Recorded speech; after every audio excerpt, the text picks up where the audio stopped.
Pernahkah kamu melihat seseorang sholat, lalu membakar kemenyan, mengaji lalu bertapa di pinggir sungai, memuja Allah, tapi juga menyebut nama roh leluhur? Ini bukan khayalan. Ini nyata, ini adalah Islam kejawen, bukan Islam ala Arab, bukan Hindu, bukan Buddha, tapi semua bercampur. Aneh? Mungkin. Tapi justru disitulah letak rahasianya. Abad ke-13 kapal-kapal asing datang ke pelabuhan-pelabuhan Nusantara. Mereka bukan penjajah, mereka pedagang, tapi dalam peti dagang mereka ada harta yang tak kasat mata Islam.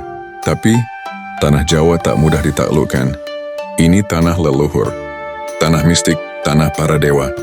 Maka Islam tidak masuk dengan pedang, ia masuk lewat budaya. Lalu muncullah mereka, para wali-wali Songo. 9 tokoh suci, tapi mereka bukan sekadar ulama. Mereka adalah arsitek spiritual, penjahit langit dan bumi. Sunan Kalijaga, ia bukan hanya berdakwah, ia dalang wayang. Sunan Bonang, ia mainkan gamelan. Mereka tidak menghancurkan budaya Jawa. Mereka menyusup di dalamnya. Dari rahim sejarah itulah lahir kejawen. Ibuah jalan yang tidak hanya melibatkan syariat, tapi juga rasa. Dalam kejawen Islam bukan sekadar rukun, tapi getaran jiwa. Salat itu wajib, tapi semedi itu jalan sunyi menuju cahaya. Surga itu tujuan, tapi menyatu dengan alam semesta adalah keabadian. Lalu datang era Kesultanan Mataram. Islam makin dalam tertanam, tapi bercampur dengan keratonisme. Raja bukan cuma pemimpin, tapi juga titah langit. Ritual seperti grebek, sekaten, dan labuhan bukan cuma tradisi.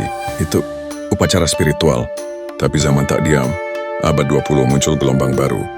Muhammadiyah datang membawa pemurnian, buang semua yang tak ada di Quran dan hadis. Di sisi lain, Nahdlatul Ulama datang lebih lembut, selama tak melanggar syariat. Tradisi itu bisa jadi berkah, dan kejawen mulai tersingkir, dituduh bid'ah, dituduh sesat, tapi cursi damai. Hari ini, anak muda lebih kenal TikTok daripada tirakat. Pusaka keramat digadaikan, doa leluhur dilupakan. Tapi, di balik layar-layar sunyi, kejawen tetap hidup, di pedesaan, di keraton, di hati yang mencari makna. Inilah pertanyaan besar. Apakah kejawen itu Islam? Ataukah Islam yang ditarik masuk ke dalam jiwa Jawa? Bagi sebagian ulama, kejawen adalah bentuk syirik. Tapi bagi penganutnya, kejawen adalah ekspresi cinta terdalam kepada Tuhan. Mungkin, kejawen bukan tentang benar atau salah, tapi tentang bagaimana manusia mencari Allah lewat jalan yang paling mereka mengerti. Dan mungkin, di ujung semua perdebatan ini, hanya Tuhan yang tahu mana yang lurus, mana yang melenceng.